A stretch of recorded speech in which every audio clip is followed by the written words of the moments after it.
nossas boas-vindas ao programa de número 554 do Diálogo Espírita. No tema livre de hoje, nós vamos responder algumas daquelas perguntinhas que costumam ser feitas aos espíritas, algumas vezes por mera curiosidade e outras porque são fontes de aflições íntimas mesmo. Algumas religiões pregam que o mundo vai acabar, talvez pelo Apocalipse. Em primeiro lugar, nós precisaríamos saber de que mundo se está falando. Se é o nosso planeta Terra, se é o nosso sistema solar, se é o todo o universo. De qualquer forma, a gente diria que com esse suposto fim do mundo, se acabaríamos nós também. O que diz o Espiritismo a respeito? Outra pergunta, o que nós vamos ficar fazendo quando não necessitarmos mais da reencarnação, de reencarnar?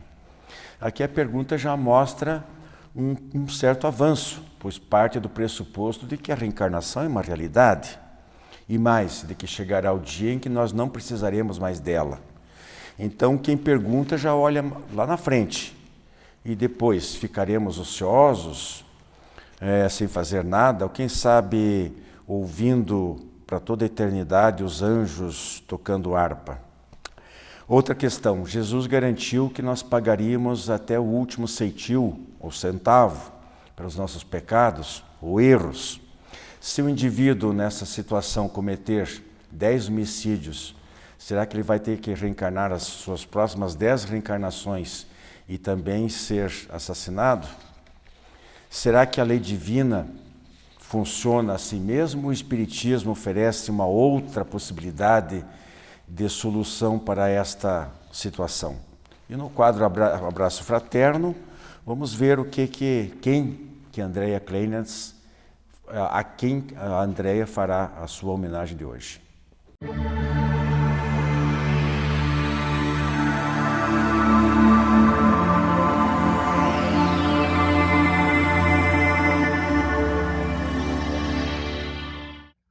Nosso tema livre de hoje, nós vamos responder aqui junto com a Rose Raime e a Andrea Cleinias algumas perguntas, aí eu falei na nossa abertura, algumas perguntas teoricamente simples, comuns, mas que às vezes causam uma certa inquietude nas pessoas, causam dúvidas. A pessoa muitas vezes nós somos abordados no local de trabalho, ou até mesmo num ambiente de lazer, ou com alguns familiares que não compartilham da nossa crença, a visão do Espiritismo a respeito de algumas questões, como disse, aparentemente simples, mas que comportam reflexões, às vezes, bastante profundas. A primeira pergunta, nós selecionamos 3 para o dia de hoje, então a primeira eu vou começar aqui com a Rose. Rose, muita gente acha, sei lá, por convicções que talvez conste na Bíblia, ou porque a voz de algum profeta, não sei, tal. Enfim, são crenças, a gente respeita, mas nós temos que apresentar aqui a nossa visão de que o mundo vai acabar algum dia. Tem o aspecto científico, o próprio Sol está se desgastando um dia, diz que vai se apagar daqui a alguns bilhões de anos, mas enfim, do ponto de vista espírita, qual seria a resposta mais adequada para essa questão? A má notícia vai, é inexorável. Tudo que é material é transitório, tem o seu tempo de duração e um dia acaba. Um dia o Sol vai se transformar numa estrela vermelha, vai engolir todo o sistema solar. A boa notícia é que isso deve levar alguns milhões de anos ainda. Do ponto de vista espiritual, os mundos, quando se destinam a abrigar a vida, eles têm suas fases de transição. Quando falamos de vida inteligente, nós temos a habitação em mundos, em planetas diferentes, são milhares, no nosso universo, na nossa galáxia nem se fala, no nosso universo muito mais. Eles se destinam à habitação de criaturas ainda em estágio primitivo de evolução. Depois, em estágio já de comprometimento moral, em que precisam acelerar o seu progresso enfrentando expiações e provas. Depois, já mais evoluídos em mundos de regeneração e mundos felizes. Quando nós falamos da nossa Terra, nós sabemos que do ponto de vista espiritual, segundo os espíritos superiores nos esclarecem, Nós estamos ainda no fim do segundo estágio evolutivo, que é de mundo de expiações e provas, caminhando para o estágio de mundo de regeneração. Então, a reencarnação no planeta Terra deve se demorar ainda, no mínimo, por alguns milhares, se não milhões de anos, em que, saindo do estágio primitivo e do de expiação e provas, em que estamos quase a começar o encerramento, né, a fase final, nós atingiremos o estágio em que o bem predomina do mundo de regeneração. Então, segundo os espíritos, nós teremos ainda muito tempo de reencarnação na Terra, em evolução, não mais jungidos à necessidade de guerra, né, a necessidade de combatermos uns aos outros, mas já vivendo uma era de paz que está a ter os primeiros prenúncios pela reação coletiva humana de repúdio à ideia da guerra. Quando nós cansarmos realmente por atingirmos o máximo, o ápice dessa fase, de nos combatermos, quer dentro dos lares, quer dentro das escolas, das instituições de trabalho, quer uma nação contra outra, estaremos iniciando a fase de construção positiva de um mundo de respeito mútuo, em que os recursos destinados à guerra serão destinados à evolução da criatura humana, em investimentos em saúde, em educação e em progresso comum. A gente, reforçando isso que a Rosa está colocando, um dos princípios básicos da doutrina espírita é a pluralidade dos mundos habitados, né? Então, mesmo supondo, e é um fato, né, a ciência afirma isso categoricamente, de que como uma matéria, for tudo que ela explicou ali. Então, se um dia a Terra, no dia que a Terra deixar de existir ou deixar de ser habitável, sua finalidade, né? Mas nós somos indestrutíveis, nós somos imortais. Então, nós estaremos habitando, adotando como nossos lares outros mundos. Com certeza. Porque Jesus já disse que na casa do Pai há muitas moradas, né? Então, isso aí, podemos nos tranquilizar. Quanto a isso aí, não tem problema algum. É que muitos têm a intuição dessas fases de mudança de estágio espiritual, né, como os maias, por exemplo, e tantos povos.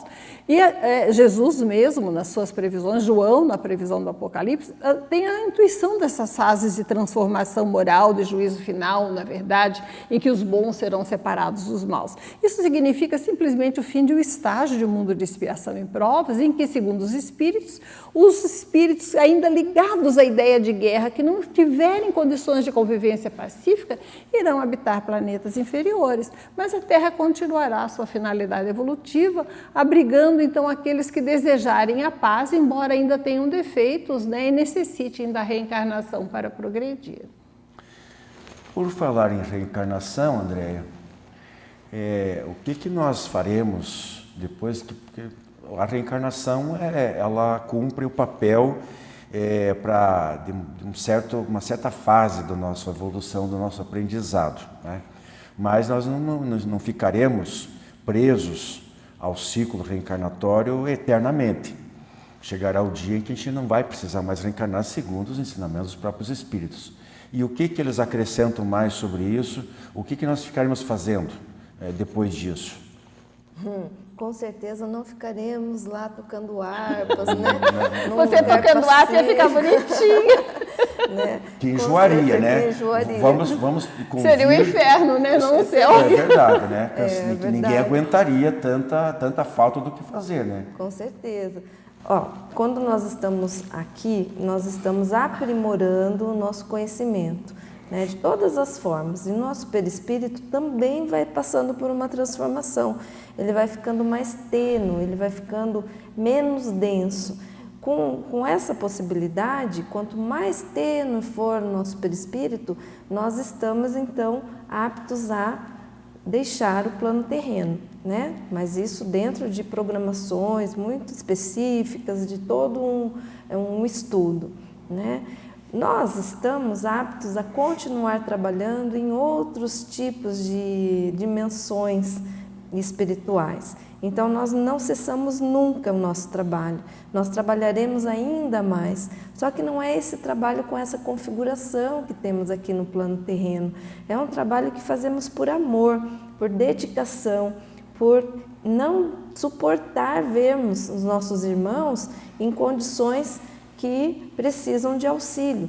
Muitos desses espíritos, inclusive, eles optam por retornar ao plano físico, mesmo não precisando mais reencarnar, com uma missão, por amor. Então, nós com certeza continuaremos o nosso trabalho lá quando não precisarmos mais reencarnarmos aqui no plano físico. E lá no plano espiritual, nós participaremos de muitas outras funções, né, em alguns aspectos científicos, estudo, orientações, ajuda. Então, não tem como descrever a quantidade de possibilidades que temos, né, quando estivermos lá. Até a reencarnação, né, ela é necessária por quê?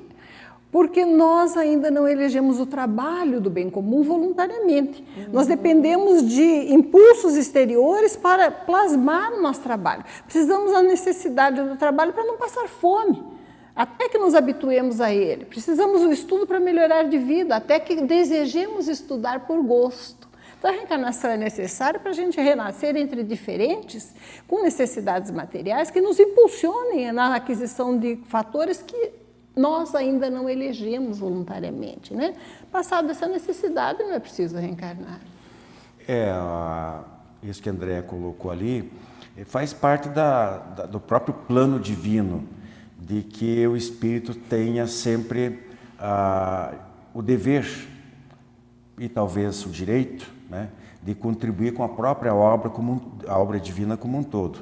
Então, como nós só podemos chegar até um estágio de perfeição relativa, porque perfeição absoluta, só Deus, que é o Criador de tudo e possui todas as virtudes no seu grau máximo, então nós temos essa perfeição relativa que sempre vai haver um espaço para nós progredirmos e melhorarmos mais e sermos mais ativos nas obras. Quando a gente lê algumas obras espíritas, algumas delas trazem muito claramente esse processo de como espíritos desencarnados, né, que não necessitam mais reencarnar ou que podem reencarnar apenas esporadicamente em trabalho missionário, como a Andréa colocou, como eles se tornam úteis nessa hierarquia espiritual, porque o mundo, se nós aqui, os encarnados, já temos a vida nossa social totalmente organizada, nas suas mais diversas áreas, o mundo espiritual, esse aqui é uma cópia, é um reflexo daquele que já existe no plano invisível, digamos assim, numa outra dimensão.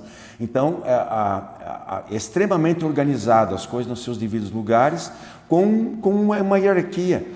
E aí que entra a diferença, que lá é realmente por meritocracia. Lá ninguém consegue por jeitinho, como é que QI, que indica, né?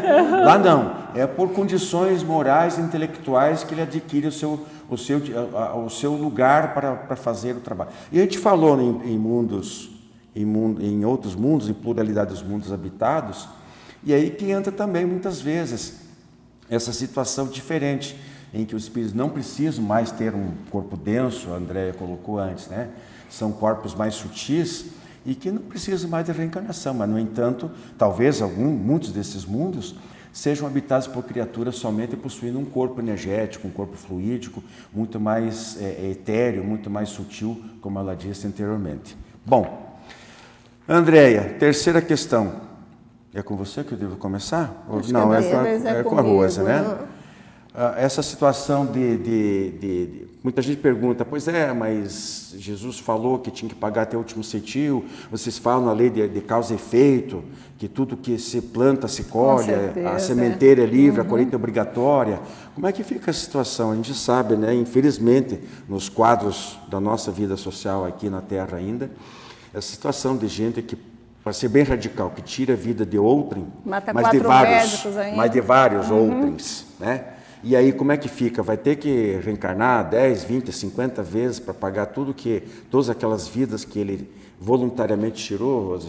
Bom, a questão é, pelo que os espíritos nos ensinam e pelo que a gente observa até nas comunicações mediúnicas em que muitos planejam a reencarnação, a questão é como se fosse um aluno, né, que está em dependência na escola. Ele falhou nas suas tarefas. Ele adquiriu determinadas dívidas, ele não cumpriu o programa traçado para ele.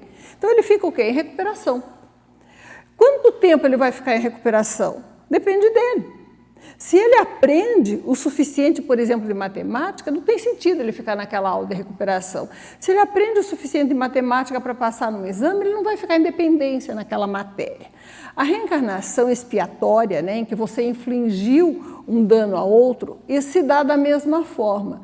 Você pode escolher estar suficientemente arrependido, estar com remorsos, você pode escolher ter uma vida de dedicação àquele a quem você prejudicou ou a outrem na mesma circunstância, recuperando o seu plano de trabalho, recuperando o conteúdo que você ainda não aprendeu, ou você pode, porque ainda está endurecido, não assimilou o suficiente da lição, nas mesmas circunstâncias talvez fizesse o mesmo erro de novo, você pode ter que passar pelo choque de se ver na mesma situação daquele a quem prejudicou, por exemplo, ser assassinado, porque você assassinou a muitos, para ver que isso não se faz, para aprender em definitivo aquele conteúdo. Se você aprendeu bem da primeira vez, você pode escolher trabalhos recuperatórios de complemento à sua grade escolar, ao seu aprendizado de lições morais e ser, por exemplo, um cuidador, um enfermeiro, um médico, em que você se dedique a sanar dificuldades orgânicas da mesma forma que anteriormente você feria as criaturas sem respeitar a sua vida física. Então não é porque você matou 10 pessoas que você vai ter 10 reencarnações expiatórias com outros tantos 10 assassinos. Você pode nem ter necessidade de morrer assassinado. Se você despertou pelo remorso para a necessidade de recuperação, você pode escolher receber em seu lar alguém que foi assassinado, alguém a quem você prejudicou. Você pode escolher se dedicar a outras pessoas em necessidades semelhantes e recuperar o seu conteúdo deixado para trás. Como o aluno que se dedica bem às suas tarefas da escola, ele não fica muito tempo na dependência escolar ou na recuperação. Depende do esforço próprio, porque nós não somos ungidos fatalmente às consequências dos atos que nós praticamos nas mesmas circunstâncias. Nós podemos eleger o trabalho como forma de aprimorar os conteúdos que não assimilamos e dedicarmos-nos a reparar os danos a outros em circunstâncias mais pacíficas. Depende exclusivamente das nossas escolhas, do nosso esforço, da nossa vontade. O que ninguém escapa é da necessidade de reparar o dano e de aprender a lição. Nós repetimos aí o dito em um programa recente de que Deus não quer o sofrimento das suas criaturas. Deus ama a todos, embora estejamos misturados, os bons e os maus, né? Transviados da senda do progresso espiritual, alguns temporariamente, nós também em maior ou menor grau, mas Deus não quer o sofrimento. A partir do momento que, como a Rose colocou, ele aprendeu a lição, ele acaba se tornando muito mais útil, trabalhando construtivamente pelo bem dele e dos outros, do que ficar sofrendo indefinidamente. Tenho uns segundinhos para você. Eu acho que a gente pode encerrar pegando o gancho aqui, né? E que o amor é a chave para todas as questões. Amor cobre a multidão do pecado, Exato. Já dizia Pedro, né? Então, se a pessoa conseguir, né, fazer essa transformação verdadeira, então ela consegue superar esses erros do passado. Perfeitamente. Então ficamos por aqui, meus amigos. Segue nossos demais quadros. Tenham todos uma boa semana. Jornal Comunicação Espírita. Matéria de capa desta edição: a reencarnação sob diversos aspectos. Editorial: O Lado da Luz. Em Trocando em Miúdos. Educação, oração e mudanças. Aforismos que enriquecem a alma. E ainda uma abordagem especial sobre as doenças mentais à luz da doutrina espírita. Jornal Comunicação Espírita. Assine e recomende. Visite nosso canal no YouTube e confira nosso acervo de programas, debates, entrevistas, o diálogo aberto na visão espírita. Programa Diálogo Espírita, ADEPR no YouTube.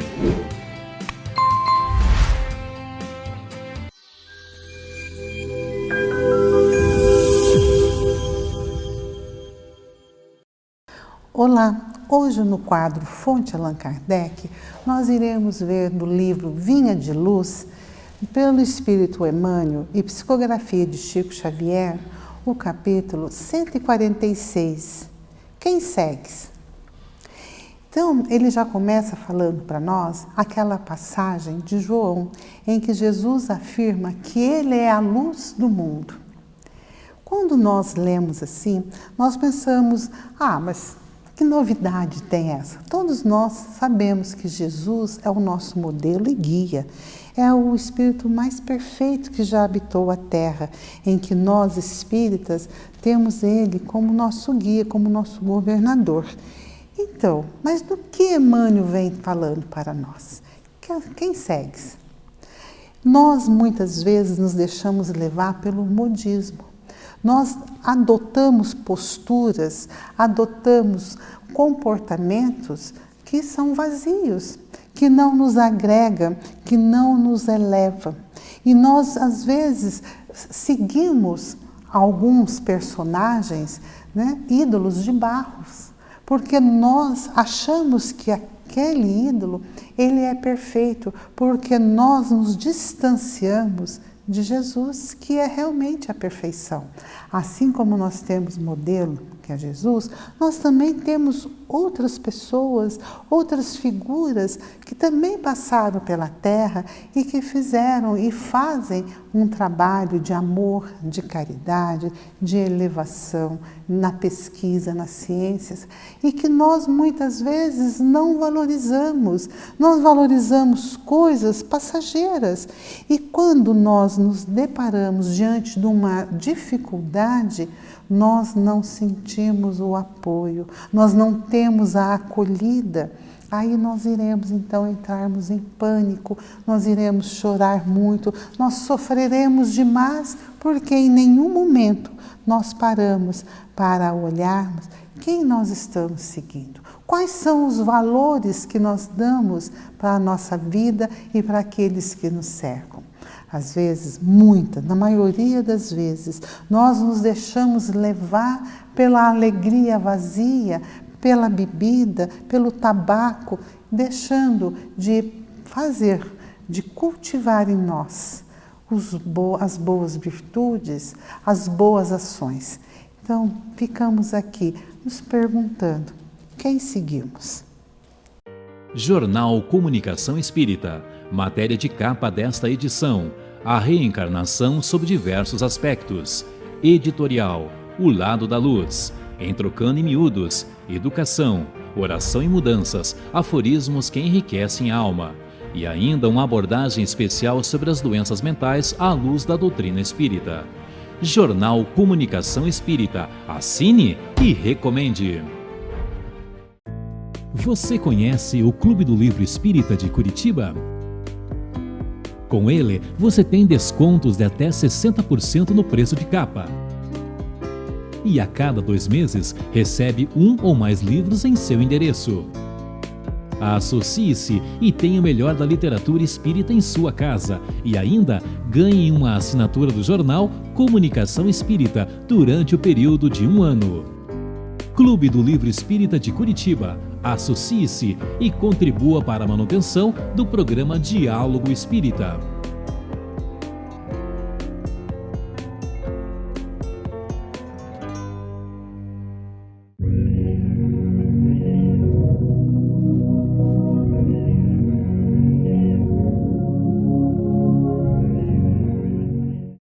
Olá, amigos! No quadro Abraço Fraterno de hoje, vamos falar dessa senhora missionária, maravilhosa, que tem esse grande trabalho de amor.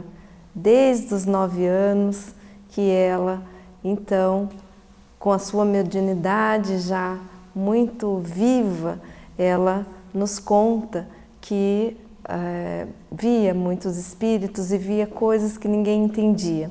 Nós estamos falando de Isabel Salomão de Campos, fundadora, diretora e presidente da comunidade espírita A Casa do Caminho, em Juiz de Fora.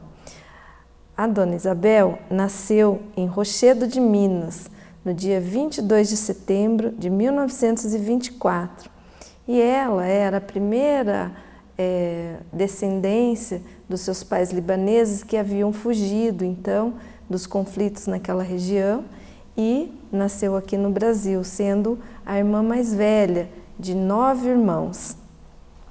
Desde então, desde pequena, a Isabel, a Dona Isabel, ela já demonstrava uma grande responsabilidade. Era uma criança, assim, pela voz dela, dizendo: eu já era uma criança diferente dos demais, porque ela se comunicava, ela via espíritos, ela ouvia e ela dizia para a família, e a família com certeza não entendia muito bem do que se passava. Com 14 anos, então, moradora de uma área rural, né, a sua família tinha propriedade, tinha fazenda, ela ajudava no plantio, na prática rural, e ela sentiu necessidade de ampliar o conhecimento daquelas pessoas que moravam naquela região. E aí ela solicitou ao seu pai ajuda para ela montar a sua escola e foi até o prefeito da comunidade, da região, do município, para conseguir então a liberação dela, tão jovem, com 14 anos, para abrir a sua escola. Com a ajuda de sua família, então, ela criou e desenvolveu ela própria um método para ensinar aquelas crianças. Havia momentos que tinham 3 turmas, 3 séries em uma única turma, e ela dava conta de todas aquelas funções, né? Ensinando 3 momentos diferentes, 3 séries diferentes. O que chamou a atenção daquela comunidade, daquelas autoridades da comunidade. Ela foi se destacando, sempre muito responsável com os estudos, sempre muito respeitosa com os outros. Chamava muita atenção por essa prática. Ela, então, quando ela muda para Juiz de Fora, ela começa a trabalhar e conhece lá nesse trabalho uma pessoa que apresenta a doutrina espírita. É aí, então, que ela mergulha no estudo da doutrina espírita. Em 1974, junto com seu marido, eles fundam a Casa Espírita, né, nessa localidade, que era Juiz de Fora. Mas o caminho segue com muito trabalho de caridade.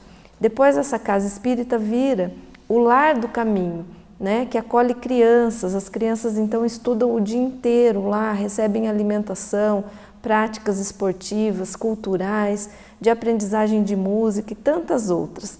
A Casa Espírita passa então a atender um grande número de pessoas que vinham do Brasil inteiro e ela sempre presidindo e auxiliando essas pessoas.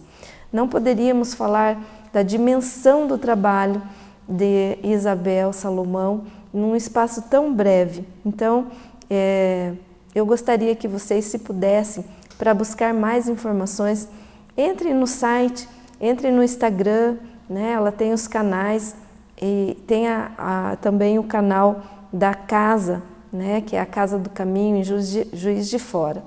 O trabalho continua e é um grande número de pessoas atendidas. Ela também desenvolveu nessa casa o atendimento por telefone, que dá auxílio espiritual para qualquer pessoa que queira ligar. Esse suporte, esse treinamento é feito por ela mesma. No ano que vem, no dia 22 de setembro, ela completará 100 anos. Então, é uma personalidade que nós, com todo carinho, enviamos o nosso abraço fraterno.